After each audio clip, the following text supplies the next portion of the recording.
동양고전 중룡에 나오는 이야기 한 글을 잠깐 소개합니다. 모든 일은 예비되어 있으면 안 되는 법이었고 제대로 되고, 예비되어 있지 않으면 반드시 실패할 것이다.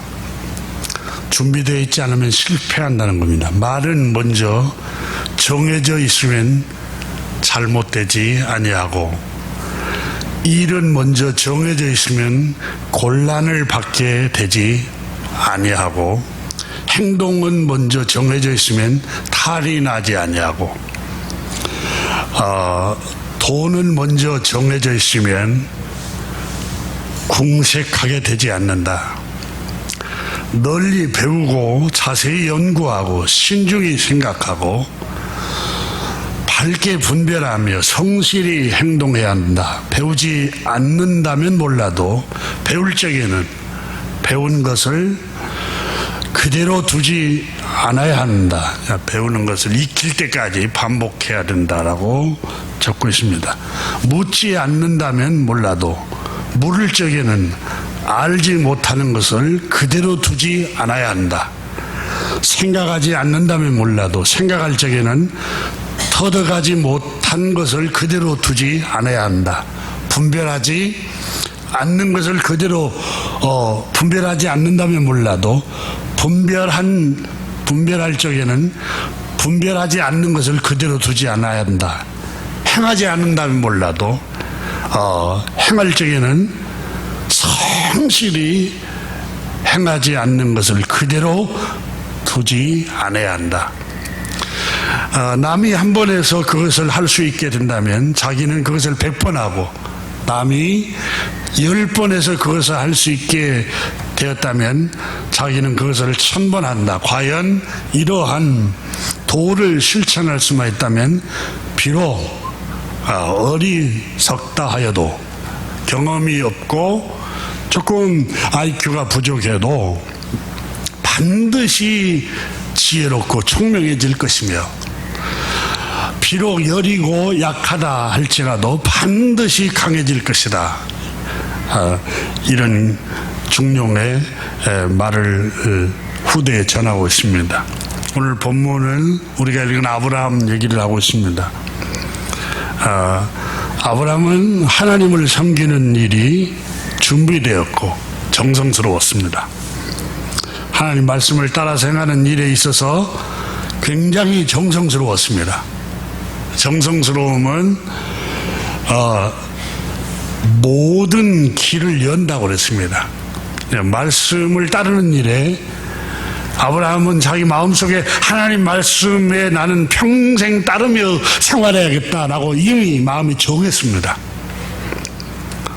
오늘 본문에 창조주 하나님께서 믿음의 조상 아브라함을 부르십니다. 아브라함하고 불렀습니다.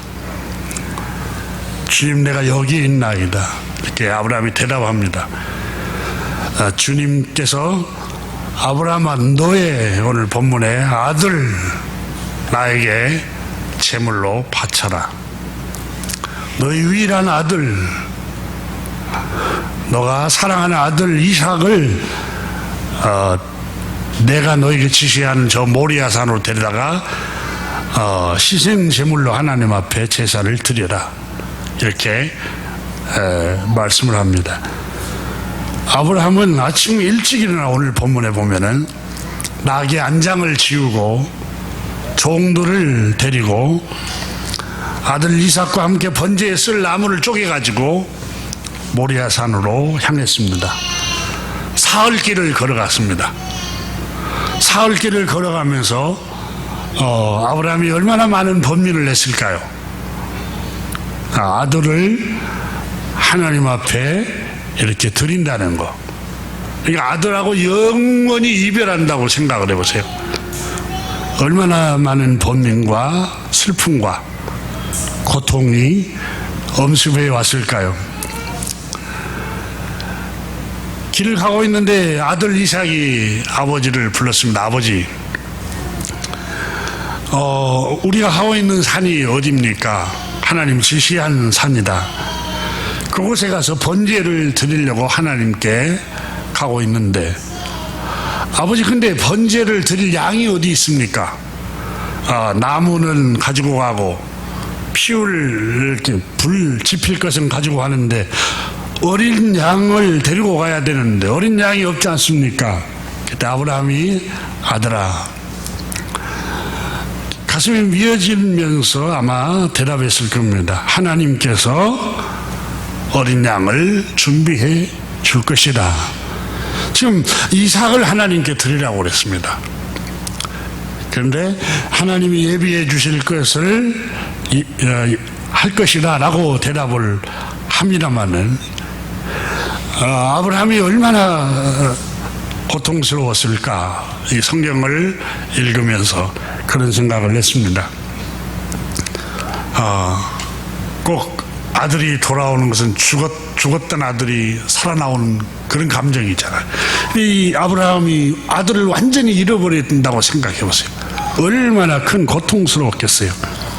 오늘 성경에 아브라함이 마침내 도착해서 아들을 결박해서 제단에 올려놓고 번제로 드리려고 합니다. 그때 이삭이 여러분 반항을 했다라는 말이 없어요. 성경에 기록이 안 되고 있어요. 이삭은 순순히 순종을 했던 것 같아요. 저 같으면 못하겠어요. 근데 어떻게 이삭이 이렇게 순종을 했을까? 하나님께서 아브라함에게 아브라함아 하고 부르십니다. 멈춰라 이렇게 말씀합니다. 그 소년에게 전혀 손을 대지 말라. 이렇게 너 아들에게 번제로 드리려고 할 때에 손을 대지 말라. 그리고 아브라함이 그 음성을 듣고 뒤를 돌아보니 수풀에 수양이 한 마리 예비되어 있습니다. 그리고 하나님께서 그 양을 제물로 하나님께 바치라고 하는 사인을 받고 이 양을 대신 하나님께 번제를 드립니다. 그리고 아브라함이 거기에서 큰 소리로 외쳤습니다. 여호와 이레, 하나님은 예비하시는 분이라고 창세기 22장을 통해서 선포를 하고 있습니다. 주님은 여호와 이레라는 말은 주님은 나의 공급자라는 뜻입니다. 주님은 나의 공급의 원천자, 예비하시는 하나님이라고 불렀습니다. 제가 신학교 다니면서 굉장히 궁핍하게 다녔습니다. 끼니가 힘들어서 그냥 금식도 많이 하고, 또 물로 점심시간이면 이제 밥을 먹을 수 있는 식권이 없어서 그냥 물로 그냥 채우고 기도실에서 기도를 했던 기억이 납니다. 그때 불렀던 찬양이 제게 눈시울이 적도록 늘 눈물을 흘리도록 기도했던 그 점심시간 그 찬양이 생각나는데, 찬송가 370장이 있는 찬양인데, 주 안에 있는 나에게 딴 근심 있으랴, 십자가 밑에 나가 내 짐을 풀었네. 주님을 찬송하면서 할렐루야 할렐루야, 내 앞길 멀고 험해도 나 주님만 따라가리. 3절에 나오는 찬양이 있었는데, 기도실에서 내 주는 자비하셔서 늘 함께 계시고 내 궁핍함을 아시고 늘 채워주시네. 학기를 마치면 다음 학기 등록비가 없으니까 그 기도실에서 기도하고 늘 울면서 내 주는 자비하셔서 늘 함께 계시고 내 궁핍함을 아시고 늘 채워주시네. 근데 당시에는 채우기는 뭔 채워요? 물로 채우지. 채우는 게 없어요. 근데 그 기도를 성령의 감동에 받으면서 찬양을 하는데 한 번은 소를 많이 키우는 집사님이 계셨습니다. 그분이 어떻게 사정을 알았는고 학비를 한 학기를 저한테 선뜻 대줬습니다. 이 경험을 하다 보니까 이 찬양이 더 은혜스러운 거예요. 늘 내 주는 자비하셔서 늘 함께 계시고 내 궁핍함을 아시고 늘 채워주시네. 늘 찬양을 하세요. 그리고 이제 또 한 학년을 졸업하고 또 다음 학기가 또 걱정이 되죠. 이렇게 감사하게 하나님의 은혜로 떡방학관을 하는 안수 집사님이 신 집사님이라고 계셨습니다. 그분이 바꾼 다음 학비 내가 조금 기부하고 싶은데 감사하다고 거절하지 않고 또 그 학비를 받아서 학교를 하나님 채워주는 걸 경험을 했습니다.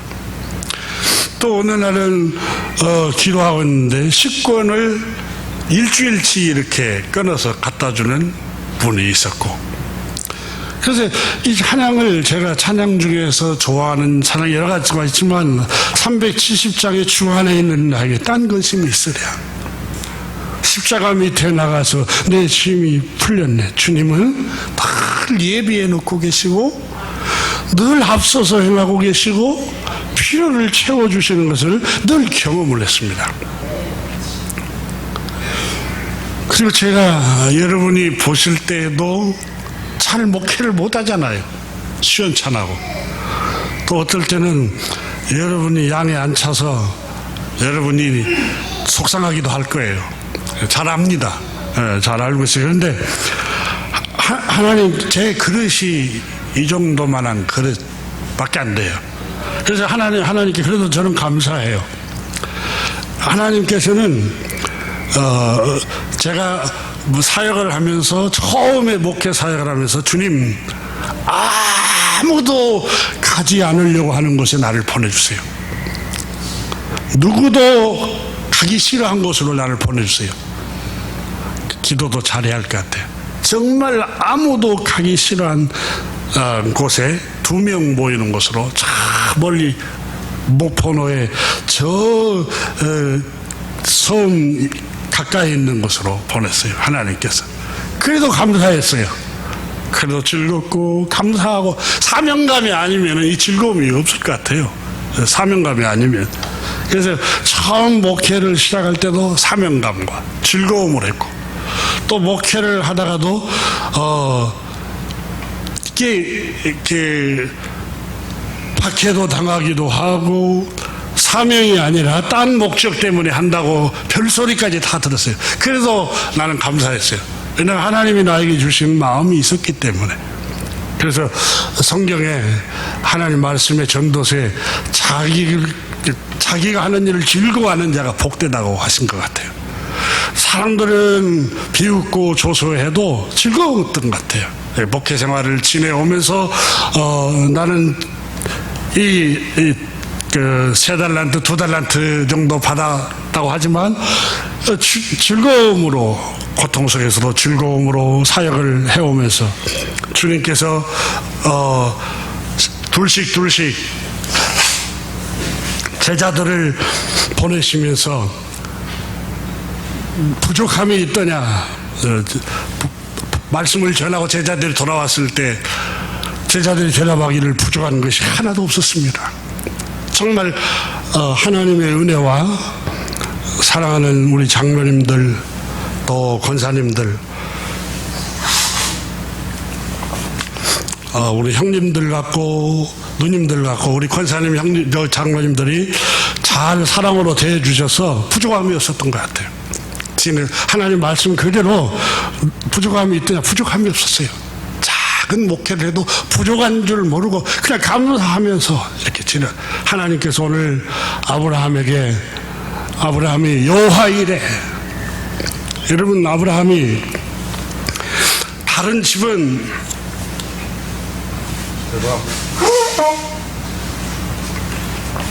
주님, 다른 집은 자녀가 한 명이 아니라 다산을 해서 5명, 10명 이렇게 많은데 하나님 100세가 됐는데 이삭 하나가 뭡니까?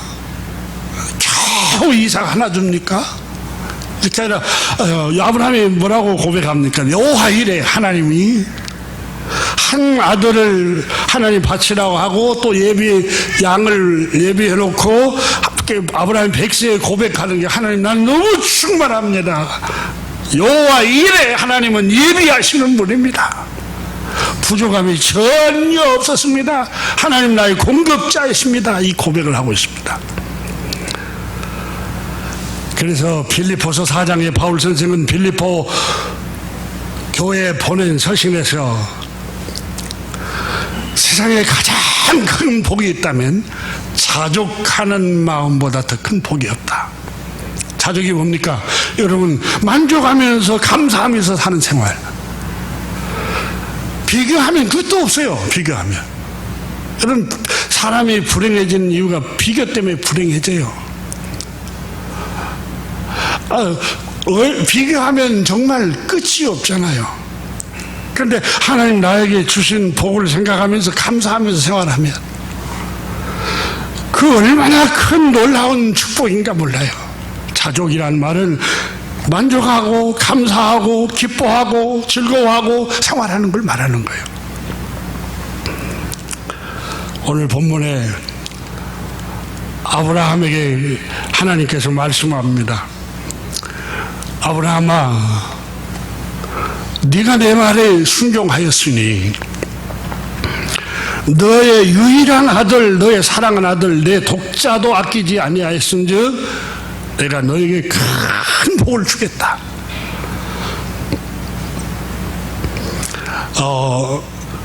너의 자손이 불어나서 하늘의 별처럼 바다의 모래알처럼 번성해야 할 것이다. 너의 자손은 원수의 성을 차지하게 될 것이다. 네가 나에게 내 말에 복종하였으니 세상 모든 민족이 너의 자손의 덕을 입어서 복을 받게 될 것이다. 내 씨가 크게 번성하여 하늘의 별과 같고 바다의 모래와 같게 하리니, 이렇게 천하 만민이 너 씨로 말미암아 복을 받으리니 18절에. 왜냐하면 너가 나의 말을 준행하였습니다. 너와 너의 자손에게 복을 줄 것이다. 반드시 줄 것이다. 왜냐하면 너가 내 말을 준행하였습니다. 여러분, 준행했다는 말은 히브리 말로 사마라는 단어입니다. 사전적인 뜻은 듣다, 귀를 기울이다.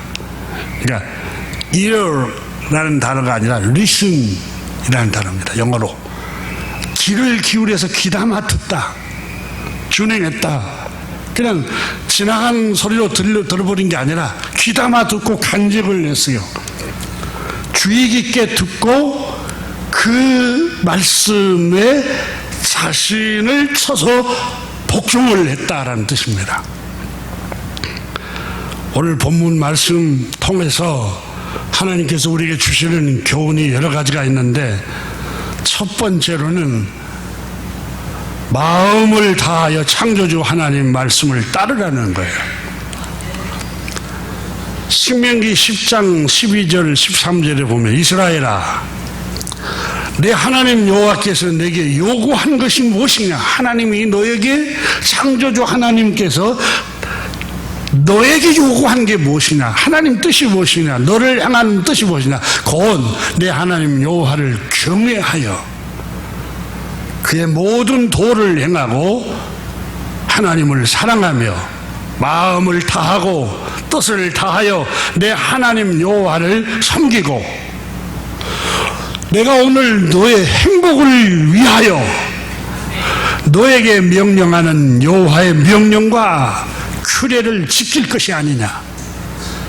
이스라엘아, 내 하나님 여호와께서 너에게 요구하는 것이 무엇이냐. 오늘 너의 행복을 위하여 명령한다. 그것은 하나님을 경외하고 하나님의 모든 말씀의 도를 행하고 마음을 다하고 뜻을 다하여 주 여호와 하나님을 섬겨라. 그러면 여러분, 우리 눈에 하나님이 보입니까? 하나님 여기 계신데 거룩한 하나님은 안 보입니다. 요한복음 1장에 태초에 말씀이 계시니라, 이 말씀이 하나님과 함께 계셨으니 이 말씀은 곧 하나님이시니라. 말씀을 따르고 말씀에 순종하고 말씀대로 행하는 게 하나님을 경외하는 거라는 거예요. 오늘 성경 말씀에 22장에서 아브라함아 하고 하나님이 부르십니다. 그의 독자 이삭을 하나님께서 바치라고 하였습니다.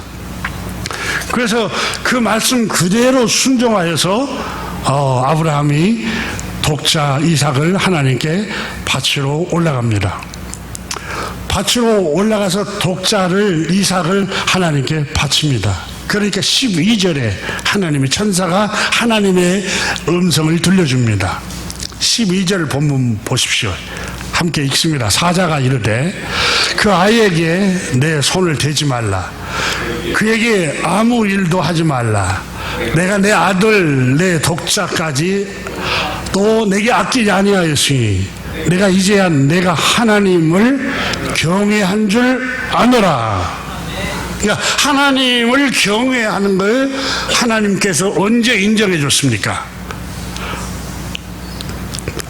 아들을, 여러분, 우리가 이 말씀을 주목해야 될 게 2절에 보면은 여호와께서 이르시되 내 아들 내 사랑하는 독자 이삭을 데리고 모리아 산으로 가서 내가 내게 일러준 산 거기서 그를 번제로 드리라. 2절에서 말씀하신 그대로 12절에 내 아들 독자까지 내게 아끼지 아니했으니 내가 이제야 내가 하나님 경외한 줄 아노라 그랬어요. 하나님 경외한다는 것은 주님 사랑해요 손을 높이 들고 고백하는 게 본질이 아닙니다. 예배당을 열심히 출입하는 게 하나님 사랑하는 그 척도가 아닙니다. 이 본문은 22장에서 독자 아들을 하나님께 바친 것이 하나님 사랑하는 표시구나 이렇게 해석하기도 합니다. 그런데 22장의 문맥을 전체 보면은 아들을 바쳤기 때문에 하나님 사랑이다 그렇게 해석하는 것은 무리입니다. 더 중요한 것은 2절에서 하나님 말씀하십니다. 뭘 말씀하시냐면 이 독자 이삭을 2절에서 이렇게 표현합니다. 여호와께서 이르시되 내 사랑하는, 제일 앞에 붙은 게 뭡니까? 네가 사랑하고 있는 거. 그게 강조하고 있습니다. 창세기가. 너가 사랑하고 있는 거 하나님께 헌신시킬 수 있어, 그 말입니다. 그런데 아브라함이 가장 인생에 있어서 사랑하는 게 아들을 사랑했던 것 같아요. 아들을 가장 사랑했어요. 그걸 바칠 수 있느냐? 자, 아들을 바쳐서 하나님 경외한 줄 아노라 이렇게 말씀하신 거 아닙니까? 라고 단정할 수 있지 않습니까? 라고 하지만 문맥을 보면은 2절에서는 명령입니다. 다시 말하면 하나님 말씀입니다. 그리고 12절에서 그 명령과 그 말씀에 순종하는 것이 초점입니다. 그 말씀에 순종할 때에 비로소 이제야 하나님 경외한 줄 알겠노라. 여러분, 하나님은 인격의 하나님이십니다. 어떻게 사람을 제물로 바치라고 하시는 분이 아니에요. 그 이방신이 하는 일이지. 고대 사회에서 여러분, 사람을 인신을 제물로 삼았던 게 다 이방신들, 귀신들이 했습니다. 인격의 하나님, 창조주 하나님은 사람을 제물로 바치라고 하는 분이 아니에요. 그 아브라함 이전의 고대 사회에 많은 이방신을 섬기는 사람들이 우환이 닥치고 재난이 오고 질병이 발생하고 기근이 일어나면은 신을 달랜다고 인신을 공양을 했어요.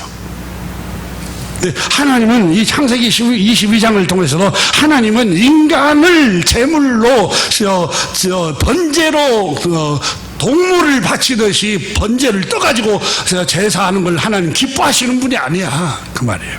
여기에 초점은 아들을 하나님께 바쳤다는 그것보다도 너가 사랑하고 있는 거. 다시 말하면 하나님이 명령하신 그 말씀에 그대로 네가 그 말씀을 따라 행하는 거, 말씀 따라 행하는 것을 보고 네가 이제야 나를 경외한 줄 알겠노라. 여러분, 요한복음 14장 15절에 예수님께서 빌립이라는 제자가 예수님께 와서 물었잖아요. 하나님을 보여주십시오. 그러니까 예수님이 나를 본 자는 아버지를 봤다. 그러니까 예수님의 성품을 보고 예수님이 하시는 일을 보면은 하나님이 이런 분이구나, 그 말입니다.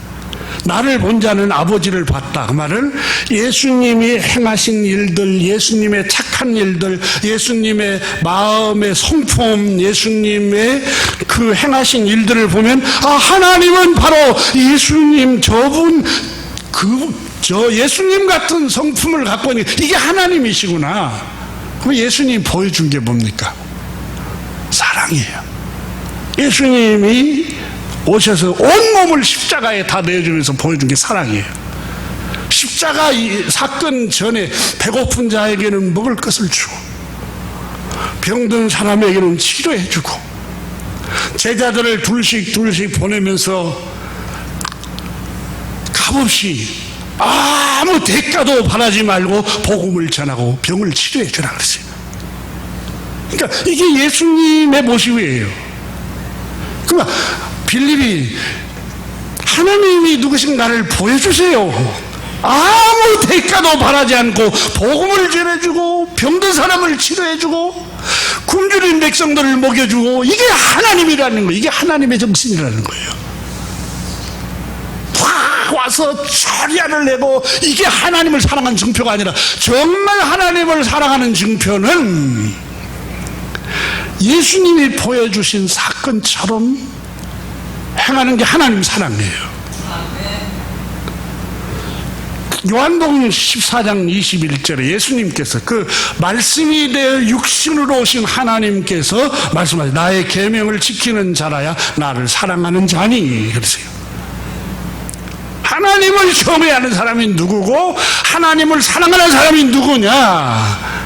우리가 많이 많이 모여서 집회를 으쌰으쌰하게 하나님 사랑하는 증표냐? 전혀 아니에요. 하나님 사랑하는 증표는 나의 계명을 가지고 실제로 그 말씀 따라서 형제를 용서하고,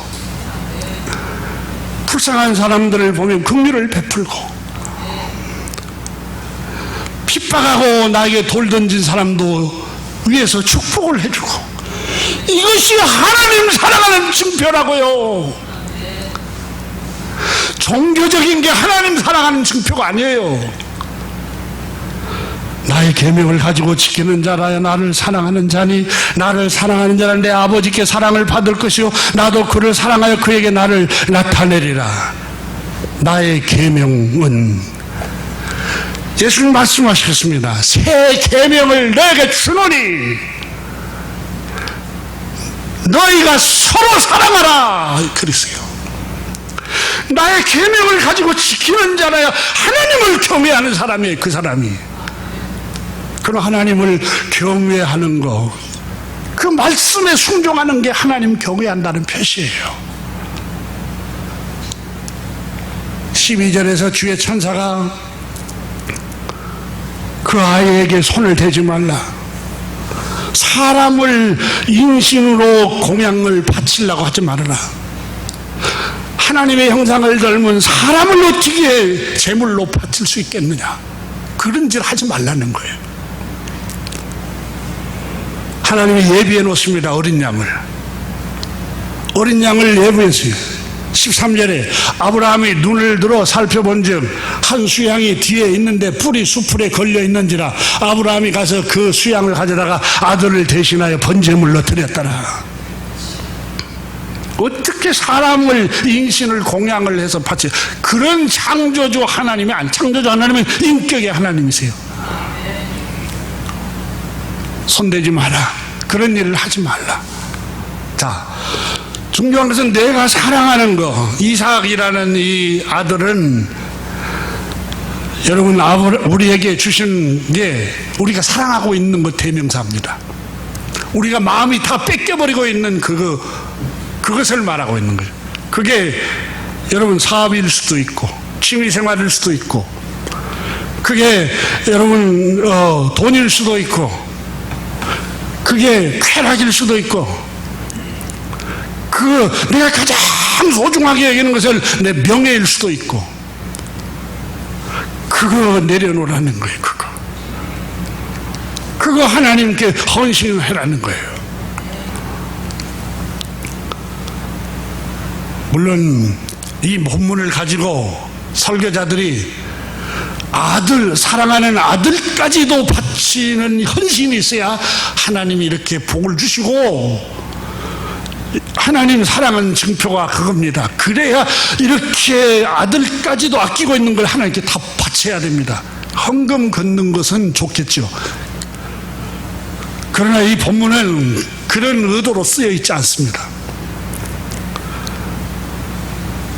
네가 내 말에 순종하는 걸 보니까, 말씀에 순종하는 걸 보니까 나를 사랑한 줄 알겠다, 나를 경외한 줄 알겠노라, 이렇게 말씀하고 있는 거예요.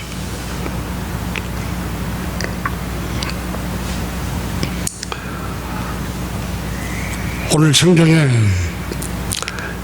2절에서 여호와께서 이르시되 제일 먼저 강조되는 내 사랑하는 독자를 강조합니다. 하나밖에 없는 걸 독자라고 하잖아요. 아들을. 사랑하는, 이게 강조된 것이에요. 사랑하고 있고 하나밖에 없고, 이게 너의 마음이 거기 다가 있는 거, 그거 하나님께 번제로 드리라는 거예요. 다시 말하면 아브라함의 삶의 희망과 목적이 아들에게 있었습니다. 아들에게. 삶의 희망과 목적을 자녀에게 둔 것입니다. 주님께서는 성경에 예수님은 우리의 신랑, 신자들은 신부로 묘사를 합니다. 부부관계로 묘사했어요, 성경에. 그 말은 하나님과 하나님의 자녀의 그 친밀감, 또 굉장히 그 교제의 그 깊은 관계를 말하고 있습니다. 이걸 성경은 남편과 신부 사이로 표현한 것은 사랑의 관계를 표현하고 있습니다. 사랑의 관계. 여러분, 정말 사랑하는 남편이 내게 마음이 없고 딴 여자에게 마음을 둘 때 어떤 일이 일어나죠? 내가 사랑하는 아내가 남편에게 없고 딴 데에 마음을 둘 때 어떤 현상이 일어날까요? 심해지면 정신분열이 일어납니다. 과학자들은 뇌가 정신분열을 일으켜 호르몬도 정상적으로 분비가 안 돼서. 그러니까 여러분, 상대방이 병이 걸리면은 상대방 책임이에요. 왜 그럴까요? 당신은 왜 이렇게 의심이 많아? 그게 아니라 여러분, 그건 충실하지 못하기 때문에 그러는 거예요. 그러니까 병이 들지 않게 하고 온전한 정신을 갖게 하려면 충실해야 돼요, 서로에게. 그러니까 주님은 우리의 남편이고 우리는 신부라고 그랬어요. 근데 하나님께서 아브라함을 자기 신부로 바라보고 있는 거예요. 근데 신랑을 안 바라보고 있어요. 신부인 아브라함이 다른 남자를 마음이 갖고 있어요.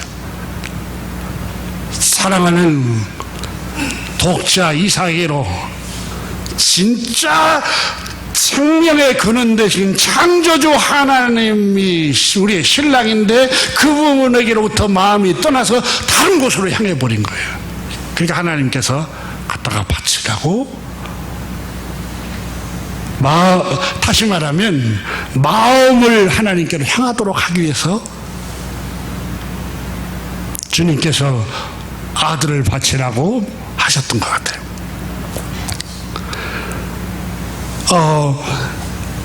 아브라함은 신부이고 하나님은 신랑입니다. 여러분, 우리도 예수 그리스도 안으로 하나님 자녀가 된 우리는 신부고 예수님은 신랑입니다. 이걸 아가서 5장 8절에 보면은 솔로몬 임금이 하나님 남편이신 하나님, 술람미 여인이 하나님의 백성을 상징했습니다. 그러면서 아가서 5장 8절에 예루살렘 딸들한테 너희에게 내가 부탁한다. 너희가 내 사랑하는 자를 만나거든 내가 사랑함으로 병이 났다고 하려무나. 하나님이, 신랑 되신 하나님이 병이 났어요. 하나님이 세상을 이처럼 사랑하사, 너무너무 사랑하사 독생자를 주셨으니, 신부인 우리를, 하나님이 죄인된 우리를 너무 사랑해서 독생자를 구원자를 보내주신 거예요. 이는 누구든지 저를 믿는 자마다 멸망치 않고 영원한 생명을 얻게 하려 함이라. 하나님이 세상을 이처럼 사랑하사라는 말은 하나님이 병이 났어요. 마음의 병이, 죄인된 우리를 너무 사랑하는 병이 나서 그 사랑하는 독자 아들을 제물로 십자가에 내어준 거예요. 이걸 호세아서 2장 19절에 호세아 선지자에게 하나님께서 너 음란한 처녀, 음란한 여인을 취하여 아내로 맞아들이라. 하나님, 아니 청년이 순결하고 깨끗한 처녀를 만나기를 원하는데 무슨 음란한 여자, 음란한 창녀를 데려다가 아내를 맞으라고 합니까? 나 같으면 못하겠다고 그러겠어요. 근데 호세아서를 읽어보니까 그대로 순종을 해요. 음란한 고매를 데려다가 아내로 삼습니다. 너무너무 괴로워하죠. 호세아 선지자가 고통스러워하고, 하나님 너무 괴로워요. 너무 고통스러워요. 아내로 데려왔지만 마음은 늘 딴 곳에 가 있어요. 결국은 아이를 둘 낳고 다시 장려촌으로 가버려요. 돈 주고 자기 몸을 팔러 가버려요. 근데 하나님께서 말씀하세요. 호세아야, 그래, 호세아는 그래, 너같이 부정하고 방탕한 여자는 간 게 좋아. 마음이 시원했는가도 모르죠. 근데 하나님께서 어느 날 기도하고 있는데 호세아 선지자에게 그 음란한 여인 고멜을 다시 찾아와. 호세아 선지자가, 하나님 무슨 말씀이에요? 침략한 여자를 또 찾아와요? 아이를 버리고 간 여자를 또 찾아와요? 그 몸을 팔러 간 여인이에요. 근데 또 돈을 주고 다시 되사오라고요? 호세아야, 가서 너의 음란한 고멜을 다시 데리고 와. 호세아가 얼마나 수많은 밤을 지새우면서 괴로워하며 울었겠어요. 그때 하나님 말씀하셨겠죠. 호세아야, 너의 마음 아프지, 고통스럽지, 이게 나의 마음이야. 죄에 빠진 음란한 너희 모든 죄인들을 내가 내 아들, 내가 사랑하는 아들, 내 독자, 하나님의 아들 독생자 예수 그리스도를 내어주고 우리를 죄 가운데서 사오는 그 고통, 이게 하나님 마음이야. 호세아에게 그걸 복음을 전해준 거예요. 그래서 호세아가 2장 19절에 하나님의 음성을 듣습니다. 내가 내게 장가들어 영원히 살되 공의와 정의와 은총과 긍휼이 여김으로 내게 장가들리니, 진실함으로 내게 장가들리니 내가 여호와를 알리라. 호세아에게 하나님이 내가 너에게 장가들어 영원히 살겠다. 그리고 의롭고 정의롭고 은혜를 베풀고 긍휼히 여기고 그 긍휼로 내가 너에게 장가들겠다. 그리고 진실함으로 장가들리니 내가 여호와가 하나님이 누구신가를 알게 될 것이다. 그때야 비로소 긍휼히 여김을 받지 못하던 자를 긍휼히 여기며 내 백성이 아니던 자에게 향하여 이르기를 너는 내 백성이라 하리니 그들은 이르기를 주는 내 하나님이시라 하리라. 정말 놀라운 소식입니다.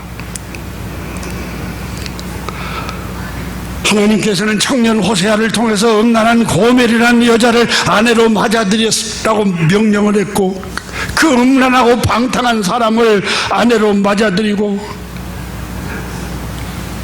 하나님께서는 말씀합니다. 그렇게 성결치도 못하고 방탕하고 음란한 그 여인과 같은 너희에게 내가 내게 장가들어 영원히 살리니 내 백성을 삼고, 이게 하나님의 마음이다.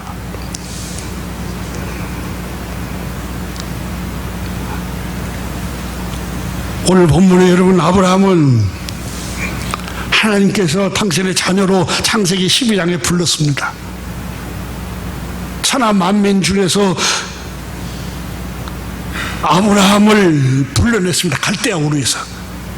그 아버지 데라 때부터 갈대아 우르에서 불러냈어요. 하란 땅으로 인도하시고 마침내 가나안 땅으로 불러냈어요. 그리고 자기 백성으로 삼았어요. 아브라함은 하나님의 은총을 입었어요. 하나님의 자녀로 선택을 받았어요. 근데 아브라함은 이방 신을 섬기는 땅에 살고 있었어요. 태양신을 섬기고 달신을 섬기고 그 비천한 땅에서 살았습니다. 근데 아브라함을 하나님이 거기서 불러낸 거예요. 여러분, 창세기에 보면은 우리가 읽었던 창세기, 아브라함과 그리고 그의 야곱, 그의 손자 야곱, 또 사무엘상 1장에 보면은 엘간나, 한나의 남편 엘간나, 다 부인이 2명, 이런 3명, 2명, 이렇게, 이게 그 갈대아 우르의 그 죄악된 그 결혼 문화의 습성입니다. 근데 지금 예수님을 영접한 그리스도인들, 저 가나안 시브리 이스라엘에 살고 있는 예수님을 구주로 영접한 사람들은 이제는 일부 일처지로 바뀌었어요. 근데 이미 이방신을 아직도 이슬람을 믿고 이방신을 섬기는 중동 이방신을 섬기는 자는 일부 다처를 건드리고 지금도 현대에 그 옛날 그 이방인들이 살고 있는 그 습성, 그걸 아직도 못 버리고 있어요. 근데 하나님께서 아브라함을 거기서 불러냈어요. 근데 신명기 7장 6절에 그의 후손들에게, 아브라함의 자녀들 후손들에게 하나님께서 모세를 통해서 이렇게 말씀하셨어요. 여러분, 7장 6절 말씀부터 9절을 한번 봅니다.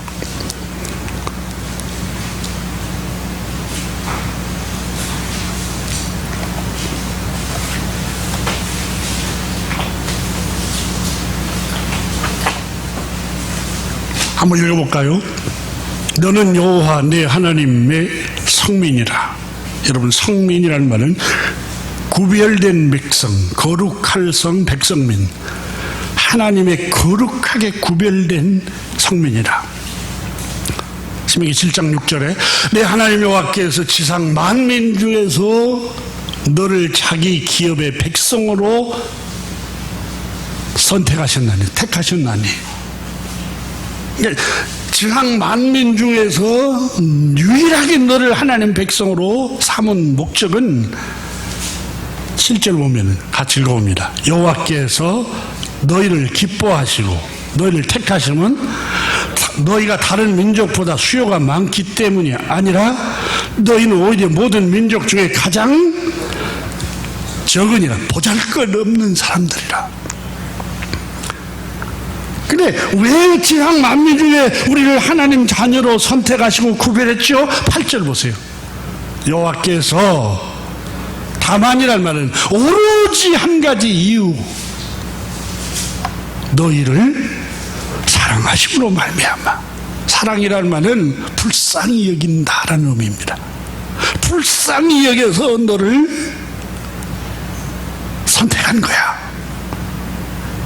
근데 이 히브리 유대인들은 지상 만민 중에서 특별히 나만 택했다고 이렇게 의로워지는 성경을 잘못 이해하고 있어요. 근데 오늘 성경에 가장 보잘것없이 비천한 사람들이기 때문에 은혜를 주신 거야, 그 말이에요. 그래서 너희를 다만 사랑하심으로 말미암아 사랑해서 너희를 인도하여 내셨고, 사랑해서 너희를 노예되었던 집에서 속량을 했고, 자, 하나님이 너희를 그 은혜를 베풀고 긍휼히 여겨서 너희를 선택하시고 하나님 백성 삼은 거야.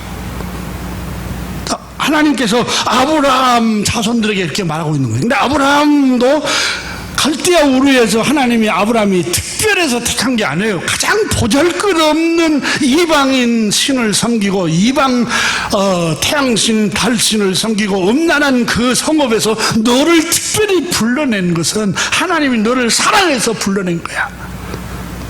그런데 하나님과 친밀한 사랑의 교제를 나누지 않고 사랑하는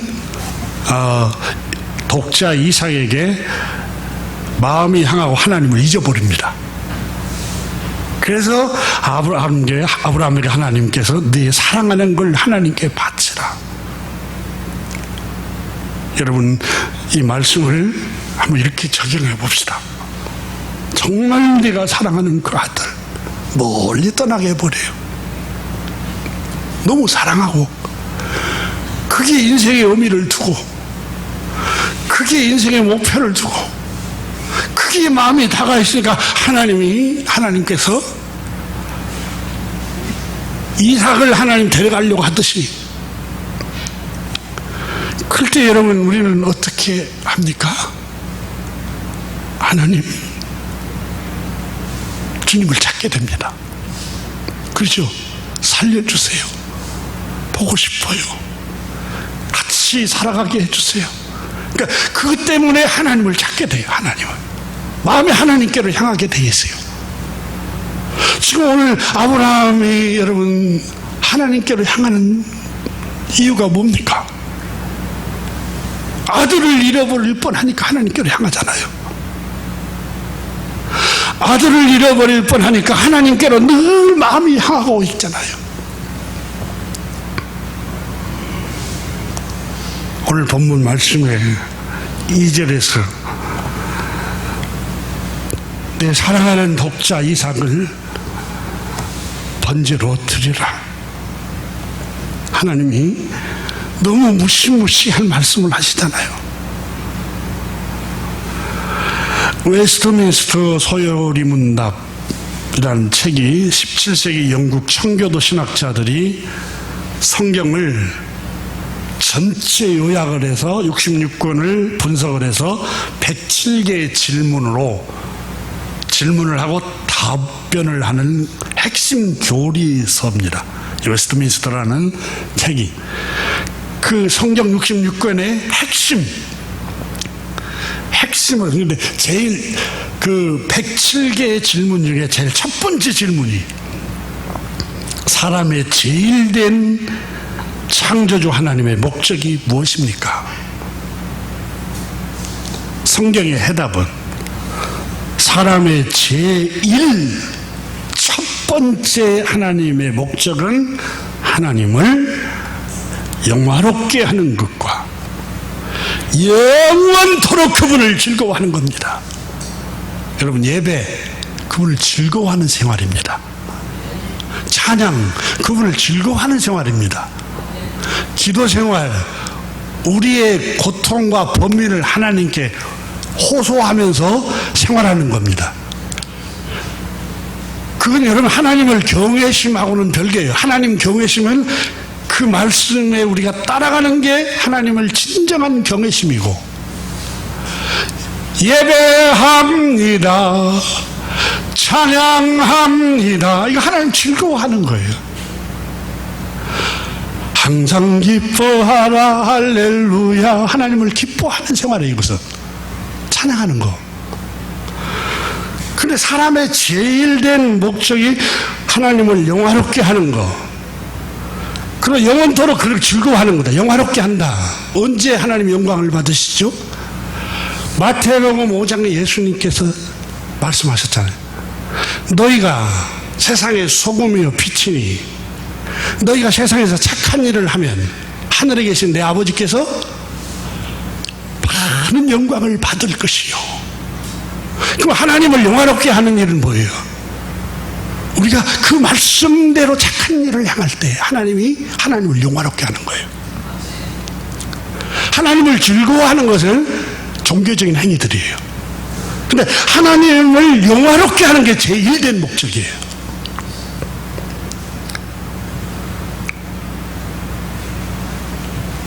아브라함은 자기를 창조하신 하나님, 그리고 아들이 없을 때 아들 달라고 얼마나 울부짖으면서 하나님께 매달립니까? 근데 그 목적을 주었을 때, 그 사랑하는 걸 주었을 때 그 주신 그분을 잊어버렸어요.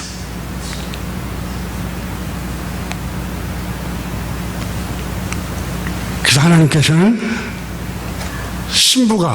자기 신부가 신랑에게 마음이 없고 딴 곳에 마음이 가버리니까 그 마음을 빼앗았어요. 그래서 내 사랑하는 독자 이삭을 하나님께 바치라 한 거예요. 그 말씀에 순종하니까 12절에서 아브라함아, 이제 비로소 너가 하나님 경외한 줄 알았다. 이렇게 말씀을 하고 있는 겁니다. 사랑하는 교회 여러분, 마음을 다해서 하나님께로 우리 마음을 향합시다. 그리고 하나님을 두려워합시다. 정말 하나님을 경외하는 사람이 됩시다.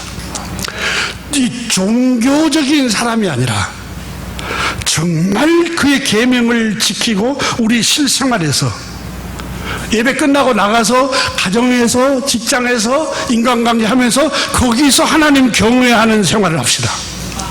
기도하겠습니다. 하나님 아버지 감사합니다. 오늘 아침에 주님께서 하나님을 경외하는 자들에게 여호와 일에 궁핍 밤을 채워주시고 예비해 주시고 앞날을 인도해 주신 공급자 되신 하나님이심을 말씀해 주셨습니다. 하나님 아버지, 우리가 하나님을 진정으로 경외하는 말씀을 따라 생활하는 사람들 되게 하옵소서. 내 감정을 내려놓고 나의 욕망과 욕심과 욕정을 다 죽이고 말씀에 복종하게 하여 주옵소서. 우리 주 예수 그리스도의 이름으로 축복하며 기도드립니다. 아멘.